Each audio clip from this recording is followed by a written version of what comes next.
Mahirap maging torpe, sa totoo lang.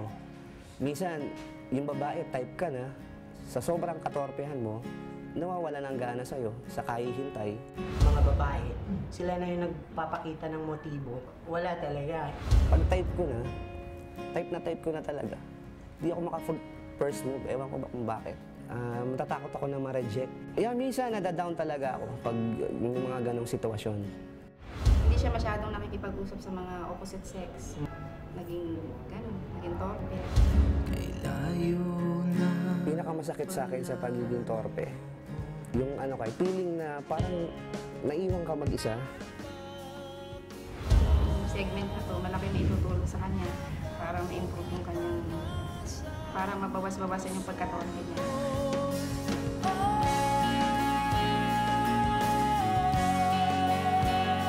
Right time na siguro to para makapaghanap na siya ng babaeng ganyang mamahalin. Alam na kahapon, kailangan na ako ng Sana magka-girlfriend na siya.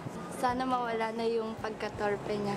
kailan may hindi kaya itapon.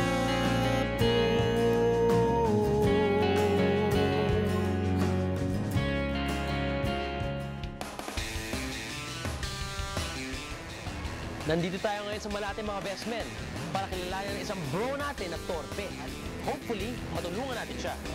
Let's go!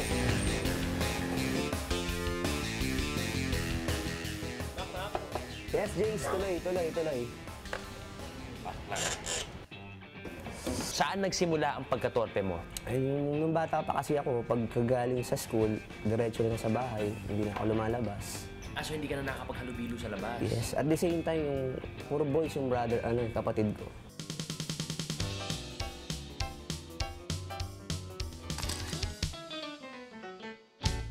Ano ba talagang tunay na pakiramdam ng isang torpe?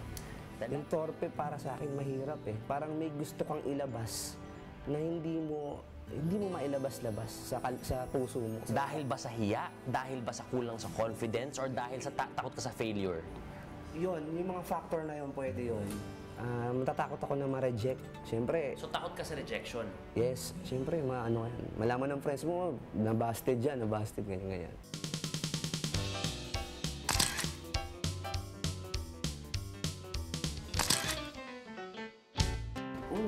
Minsan, binabaliwala ko na lang. Nagpupunta na lang ako sa mall, nanonood ng sine mag-isa, makain. So syempre diba teacher ka sa isang school, tapos coach ka ng maraming ibang klaseng sports, volleyball, basketball, soccer, diba? So, nandun na yung pakikisama, marami kang nakikilala mga ganda.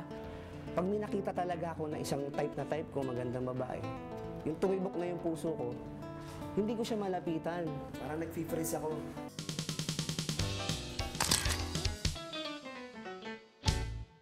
Unang torpe move ko, hindi ako makatingin sa kanya, hindi ako makapagsalita. Stutter ka, gano'n? Yeah. Gano'n. Pag type ko na, hindi ako maka-first move, ewan ko ba kung bakit.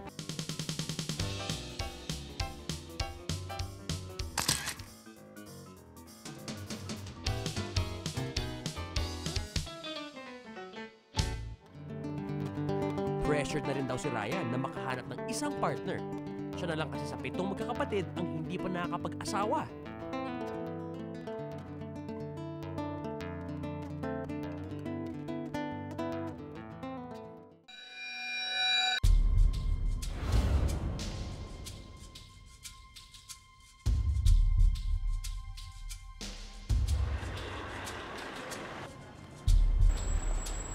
Okay. Kumusta, best man? Nice to meet you, sir. Ako si RJ? Yung, Ikaw naman si? Ryan. Ryan, nagkatamang form mo. Okay pang date na yung suit mo, pang Valentine's na. Yes. Okay na ba? Yes. Sino nagbigay sa'yo? Mami mo? Stylist? Sarili ko lang. Sarili mo lang. Ilang taon ka na? 29. 29? Wala sa age mo na mukhang 28 ka lang, ha?